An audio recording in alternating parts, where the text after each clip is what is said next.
Olá, seja muito bem-vindo a mais um episódio desse programa e podcast Advogando para Servidores. Eu sou o professor Alexandre Mazzi e aqui nós discutimos as melhores estratégias e oportunidades para quem quer começar do zero defendendo os servidores. Lembrando que o objetivo desses conteúdos é advogarmos juntos, então qualquer oportunidade que aparecer no seu escritório em que você sinta necessidade de ajuda, tem um link aqui na descrição desse vídeo para um WhatsApp que cai direto aqui no celular da Alexandre Maza, a advocacia. E estão abertas as matrículas de todos os cursos de advocacia da minha escola, inclusive o Advogando para Servidores, cujo conteúdo de hoje faz parte do nicho Defesa de Servidores Públicos. Hoje temos o prazer de receber uma vez mais o engenheiro William Maza. Ele é ultra especialista em inteligência artificial, especialmente voltada para escritórios de advocacia. Ele é consultor nessa área. Aliás, se você precisar de alguma ajuda em inteligência artificial, não só o Claude, mas também o Claude para advogados, entre em contato com ele. Ele vai passar daqui a pouquinho as redes dele, mas já adianto que no Instagram, que é a rede que é a mais importante para nós aqui, é Engenheiro Mas. William, muito obrigado mais uma vez pela sua participação. Vamos falar de Claude hoje, né, William? Vamos lá, né? Vamos falar dessa ferramenta aí. Na semana passada a gente já começou explicando, né, por que que ela está fazendo tanto sucesso. E hoje é a ferramenta do momento, né? Não sei se vai ser a do momento, né? Uma pergunta que muita gente me faz, eu até coloquei um vídeo no Instagram a respeito disso, é qual que é a melhor ferramenta, né? Então, essa, na verdade, ela é uma pergunta que tem a ver com o século XX, né? Onde a gente queria ter um RP, um CRM, a gente queria ter um software para comprar uma vez e ficar 30 anos com ele. E hoje, no século XXI, isso não existe, né? Principalmente quando a gente fala de inteligência artificial. A empresa, por mais difícil que isso seja, tem que estar acostumada com a ideia de que ela vai estar com uma ferramenta hoje, que daqui 6 meses pode ser outra, que daqui 1 ano pode ser uma que ainda nem existe hoje, mas tipo, vai existir daqui 1 ano, né? Então, essa flexibilidade com sistemas e com informações e ferramentas de inteligência artificial é absolutamente fundamental. Não dá para ter a ferramenta da vida toda, nunca mais vai acontecer isso. William, a semana passada você já fez uma live comigo a respeito do Claude e eu fiquei com uma sensação muito pessoal, assim, vamos ver o que que você acha. Eu sou, como eu disse na semana passada, um grande usuário do chat GPT, inclusive para questões da vida prática. Eu tenho no escritório um software específico, né? Na verdade, uma inteligência artificial que ajuda com pesquisa, e eu só faço pesquisa com ela, não elaboro petições de jeito nenhum para o escritório, porque eu não confio, e não tem sentido também você contratar um especialista, como é o meu caso em tributário administrativo, para uma inteligência artificial fazer a peça. Mas para pesquisa, sem dúvida, para resumo de materiais, é tudo muito importante. Eu sou um grande usuário e entusiasta do chat GPT. Só que, William, eu fiquei, a partir da live da semana passada, com a sensação de que o chat GPT já está um pouco ultrapassado, que se comparar com o Claude, ele já é de uma geração anterior, ainda que essas gerações se sucedam em intervalos muito curtos de tempo. Faz sentido isso ou ainda o chat GPT é muito competitivo frente ao Claude? Não, o ChatGPT ainda é muito competitivo frente ao Claude, né? Então, o que acontece é que essas ferramentas, elas são construídas por empresas com muito dinheiro, né? Então, a OpenAI é uma empresa que já vale mais de um tri, né? Nem bi, é um trilhão de dólares. Então, eles têm muito recurso para contratar os melhores engenheiros, os melhores cientistas da computação, os melhores profissionais de qualquer área. Então, essas ferramentas estão sempre evoluindo. Então, por exemplo, a novidade em relação ao ChatGPT que talvez cause essa sensação é que assim, o ChatGPT, como ele foi o grande precursor de tudo isso que a gente está vivendo hoje, desde 30 de novembro de 2022, a gente se acostumou a ver o ChatGPT como líder de mercado, ditar as regras e trazer as tendências e todo mundo sair copiando atrás. O que o Claude da Anthropic, né, que é uma outra empresa que também vale aí, acho que a última vez que eu vi era 500 ou 600 bilhões de dólares, né, realmente uns volumes assim absurdos de dinheiro. eles tiveram a coragem de não só fazer o que o ChatGPT faz, como trazer coisas novas também. Então, eles deram esse passo adiante. Mas o ChatGPT faz questão aí de umas 3 semanas, deu o contra-ataque, também agora tem as ferramentas equivalentes ao que o Claude tem. Então, essas ferramentas elas se sucedem, fazendo aquilo que elas sempre fizeram, mas sempre trazendo novidades. E se uma lançar uma novidade a semana que vem, é questão de 2, 3 meses no máximo para a outra também ter a ferramenta equivalente. Então, elas estão sempre meio que equiparadas, né? Então, uma pessoa que usa, eu uso muito o ChatGPT, não pensa que, eu abandonei o ChatGPT de forma alguma. Eu diria que um ano atrás eu usava 95% do tempo o ChatGPT, hoje eu uso, sei lá, 50%. Né? Então, ainda tem bastante coisa rodando por lá e tenho usado muito o Claude. Exatamente porque as novidades que eles vêm trazendo realmente me ajudam muito no dia a dia de trabalho. Ô, William, outra coisa que é uma sensação bem minha também é de que as big techs ficaram um pouco para trás nesse processo. Hoje, se você comparar uma empresa como essa OpenAI com, digamos, as empresas das grandes redes sociais, já são gerações diferentes também.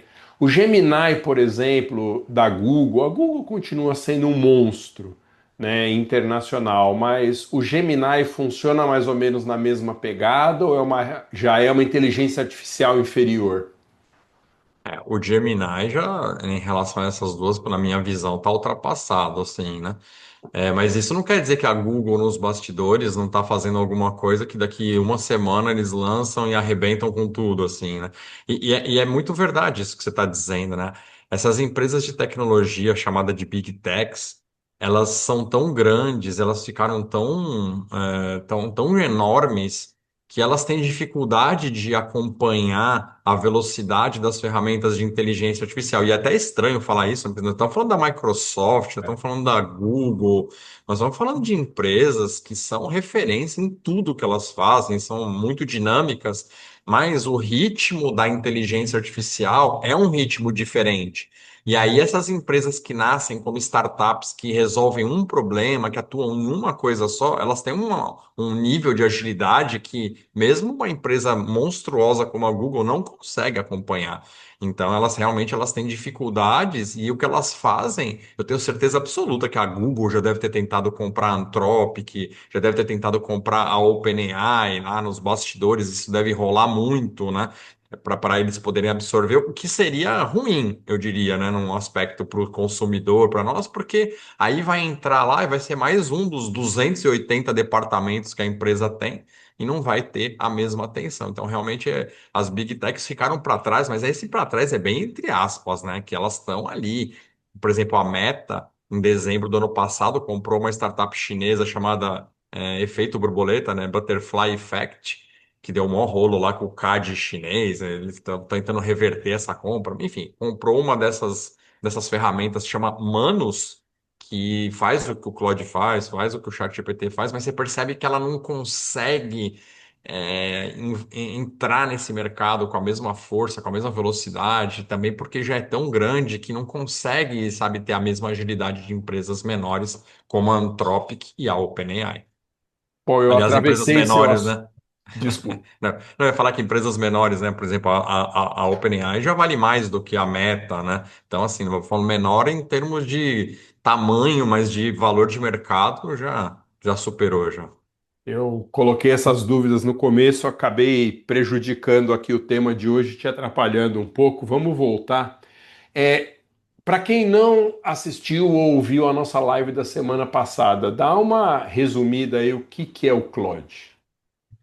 Então, o Claude é uma ferramenta que é um concorrente do ChatGPT. Essa é a melhor definição do Claude, né? É uma ferramenta que nasceu com o mesmo propósito de, lá no começo, no longínquo 2 anos atrás, nasceu com a ideia de ser um concorrente, uma alternativa, né? Numa época em que essas ferramentas de inteligência artificial, elas eram só o que a gente chama de LLMs, né? Que são modelos responsivos. Aí você pergunta, ela responde, você pergunta, você pede para ela analisar, você pede para ela fazer uma pesquisa, como você citou aí no começo, ela vai, de maneira responsiva, é, é, conversar com você ou trazer aquilo que você demandar. Hoje, essas ferramentas já estão um passo à frente, né? Elas não só fazem isso, como elas têm outras ferramentas que a gente chama de agentes de IA, onde elas executam tarefas em nome da pessoa, do profissional. Então, elas já estão mais, já avançaram em relação àquilo que era para trás. Mas o Claude é isso, é uma ferramenta que faz tudo que o ChatGPT faz, mas já está um passo à frente, né, entrando em ferramentas que os usuários usam no dia a dia e executando atividades, rotinas para ajudar a entrega a ser mais rápida, mais produtiva. É muito bacana, muito bacana. E uma outra dúvida que pode surgir para o advogado, para a advogada que nos assiste, que nos ouve, é se essas ferramentas, o ChatGPT acho que já é do dia a dia de todo mundo, mas o Claude, por exemplo, se ela pode ser operada por um iniciante ou ela exige algum tipo de compreensão do funcionamento dela, sem a qual a gente poderia fazer alguma barbeiragem, expor dados de cliente. Precisa ter algum conhecimento mais profundo para usar o Claude ou é igual ao ChatGPT, muito intuitivo assim, e para iniciantes já não há um grande risco de fazer uma bobagem? Então, na verdade, qualquer pessoa pode começar a utilizar uma ferramenta como o Claude, né? Não tem nenhum pré-requisito. O que acontece é que quando eu sou iniciante demais, eu não entendo qual é o tamanho do potencial do Claude. Então, por exemplo, você imagina que eu entro lá no Claude, vou usar ele em alternativa ao ChatGPT. Aí eu fico usando essas ferramentas para fazer pesquisa, para analisar planilha, para resumir documento. E tal. É um uso muito, muito pobre perto daquilo tudo que ele pode entregar. Então, sim, uma pessoa pode começar utilizando o Claude para aprender ou para se entrosar, mas ela precisa talvez fazer um curso, ou se informar, ou buscar mais informações para ela entender que ela está diante de um pacote de ferramentas muito mais poderoso do que simplesmente uma ferramenta de perguntas e respostas, né? Então, hoje o Claude, eu diria que ele tem quatro grandes divisões, né? Então, a primeira, que é a mais fácil, que é por onde eu recomendo que se comece, é o que a gente chama de Claude Chat, né? Que é o chat, né? Que se você entrar na internet, colocar claude.ai, né? .ai, né? Claude.ai, você entra e você usa essa ferramenta que está disponível, né, para todo mundo que tiver um acesso à internet, um navegador, você utiliza o Claude Chat, que é o equivalente ao Chat GPT. Então, essas ferramentas se complementam, né? Se competem entre si. Mas quando você compra, você adquire o plano Pro, que custa aí uns 90, R$ 92, ele é um pouquinho mais barato que o ChatGPT, coisa de R$ 10, acho que nem isso. Aí você tem a possibilidade de baixar para sua máquina o que a gente chama de Claude Desktop, que é um aplicativo que você desce para sua máquina, né, que você faz o download, e aí você, além de ter acesso ao Cloud Chat também, que você já tem isso normalmente, você tem acesso a outras ferramentas do pacote que são incríveis, né? Então, por exemplo, você tem o tal do Cloud Cowork, que é um assistente pessoal que te ajuda na execução de tarefas. Então, por exemplo, você conecta, ó, o que que eu faço, por exemplo. Então, eu tenho lá um CRM, né, um software para lidar com clientes, e, e o Claude está integrado no meu CRM. Então, por exemplo, se eu chego lá e falo assim, ó, eu quero que você me separe quem são meus clientes e quem são meus leads, rapidamente ele vai lá e pega. Ó, eu quero mandar uma mensagem para um curso novo, Claude para advogados. Quem que faz sentido na minha base de dados? Aí ele vai lá no meu CRM, como ele tem acesso às informações, ele fala, ó, isso aqui faz sentido para essas pessoas. Quer que eu jabole para você um e-mail de como você aborda elas? Então faz tudo, cara. Então, esse é o tal do Cloud Cowork, né? Que trabalha junto. Esse nome Cowork é bem legal, né? Porque é bem isso. Trabalha junto com você. Uma outra ferramenta que o pacote permite é o tal do Cloud Design, que é uma ferramenta que está em versão beta, que a gente chama, né? Que significa que ela ainda está em testes. Apesar dela estar rodando, ela está em testes. Então, eles podem tirar do ar a qualquer momento, como eles podem fazer alguma mudança significativa e faz parte da versão beta. Ela está sendo testada pelo mercado de graça, assim, né? Eles estão usando a gente para testar. E a ferramenta é extraordinária para você construir, por exemplo, uma apresentação de PowerPoint, ou você criar um documento, uma proposta comercial com a identidade visual da sua empresa. Você sobe as informações do seu brand book, né, que é o livro onde tem as fontes, as cores que você usa, a identidade da marca, as suas fotos. Você sobe tudo isso e o Claude cria conteúdo, cria documento, cria apresentação exatamente no padrão da sua empresa, num nível assim, Alexandre. Eu diria assim, 99% pronto. Assim, para você pegar e enviar para o cliente, assim, sabe? Você dá uma analisada só para ver se ela não deu uma alucinada em algum canto, e você já manda num grau de qualidade, assim, absolutamente extraordinário. E por último, né, desse pacote de ferramentas que eu falei que vem, né, quando você baixa ele para sua máquina dentro do Claude Desktop, você tem o Claude Code, que é a ferramenta mais sofisticada, desse universo do Claude, que é uma ferramenta que serve para criar agentes de IA para você. Então, imagina, por exemplo, Alexandre, estamos aí nessa questão da reforma tributária, né? Então, já avançou alguns itens. Então, você imagina, por exemplo, que um advogado ele queira vender um serviço para uma empresa e dizer o seguinte: olha, eu vou avaliar os seus contratos um por um e vou dizer onde é que tem oportunidades aqui já de acordo com essa nova legislação, vamos chamar assim, não sei se estou falando certo, né? Mas com esse novo entendimento dos tributos, né? Até agora, até 29 de julho de 2026. Aí você pode criar um agente com o Claude Code que você fala para ele, olha, Claude, tá ali na pasta tal. Eu tenho uma pasta e tem 10 contratos, ou 20, ou quantos forem, analisa para mim e segue esses parâmetros, né? Você diz para ele ó, o que que ele tem que avaliar, o que que ele tem que tomar, ele sugere, ele vê as inconsistências e diz, ó, Alexandre, aqui no contrato um você poderia mudar isso, isso e isso. Ó, aqui no contrato 2 você poderia mudar, porque eu posso criar um agente que só me alerta, eu posso criar um agente que já sai mexendo, né? Uma coisa que eu não recomendo que se faça. Eu acho que, né, o profissional não pode se iludir em relação a esse negócio da IA que faz o trabalho dele. A IA não é feita para fazer seu trabalho. Ela é feita para te orientar a você fazer o seu trabalho. Então, mas se você quiser criar um agente que já sai mexendo a sua conta e risco, como diria Silvio Santos, né, por sua conta e risco, você pode fazer. Então, é uma ferramenta assim, muito poderosa e que pode trazer uma revolução em termos de produtividade e performance para o escritório de advocacia, assim como nunca antes vista na história humana. E o negócio é poderoso. Bom, nós estamos perto do nosso limite de tempo. As redes Sim. sociais hoje proíbem a divulgação de conteúdos com mais de 20 minutos quando eles não sejam nativos. Então, eu beiro aqui a falta de educação fazendo controle de tempo.